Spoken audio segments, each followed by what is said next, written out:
दोस्तों, प्रोटीन की बात की जाए तो हमारे शरीर में हजारों प्रकार के प्रोटीन पाए जाते हैं और ये सभी अलग अलग कार्य करते हैं।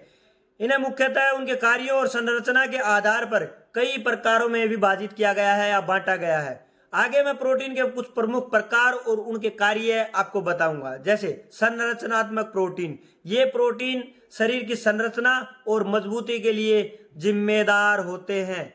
उदाहरण के लिए जैसे कोलाजन त्वचा, हड्डियों और टेंडन में पाया जाता है। केराटिन बालों और नाखून और त्वचा के लिए सहायक होता है, ये इन्हीं में पाया जाता है।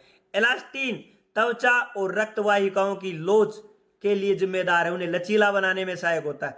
एंजाइमेटिक प्रोटीन, ये जैव रासायनिक अभिक्रियाओं को तेज करने का कार्य करते हैं, यानी कि स्पीड उनकी बढ़ाते हैं।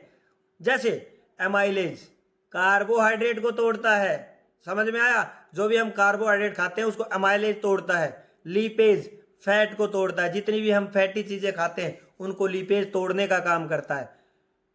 प्रोटीएज प्रोटीन को तोड़ने का काम करता है, यानी कि हमारे भोजन में जो भी प्रोटीन होता है उसको तोड़ने के लिए प्रोटीएज सहायक होता है। आगे बात करें प्रीवेन प्रोटीन, ये शरीर में पदार्थों को एक स्थान से दूसरे स्थान तक पहुंचाते हैं। जैसे हीमोग्लोबिन ऑक्सीजन का परिवहन करता है शरीर में। एल्ब्यूमिन रक्त में पोषक तत्वों का परिवहन करता है।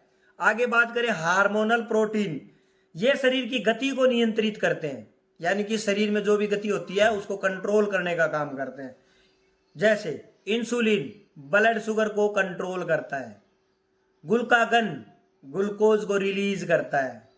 थायरोक्सिन मेटाबॉलिज्म को कंट्रोल करता है। आगे बात करते हैं हम रक्षात्मक प्रोटीन की, डिफेंसिव प्रोटीन्स, यानी कि रोग प्रतिरोधक क्षमता बढ़ाने वाले प्रोटीन। ये शरीर को बीमारियों से बचाते हैं। जैसे एंटीबॉडीज रोगाणुओं से लड़ने का काम करते हैं। फिब्रिनोजेन खून का थक्का बनाने का काम करते हैं। आगे हम बात करेंगे भंडारण प्रोटीन की, यानी कि स्टोरेज प्रोटीन्स। ये ऊर्जा और आवश्यक अणुओं का हमारे शरीर में भंडारण करते हैं, यानी कि उनका स्टॉक करते हैं, ताकि जरूरत पड़ने पर उस स्टॉक से हम एनर्जी को ले सकें। उदाहरण के लिए बात करें, केराटिन आयरन का भंडारण करता है। केइसिन दूध में पाया जाता है और बच्चों के विकास में सहायक होता है। आगे बात करेंगे संकुचन प्रोटीन की, ये मांसपेशियों की गति और संकुचन में सहायक होता है। जैसे एक्टिन मायोसिन, जैसे कि हमारी मांसपेशियां सिकुड़ती भी हैं और फैलती भी हैं। आगे बात करेंगे रिसेप्टर प्रोटीन की, ये कोशिकाओं की सतह में स्थित होते हैं और संकेतों को ग्रहण करने का काम करते हैं। जैसे इंसुलिन रिसेप्टर इंसुलिन को पहचानते हैं। गुलेट रिसेप्टर ग्लूकोज के प्रवेश को नियंत्रित करते हैं।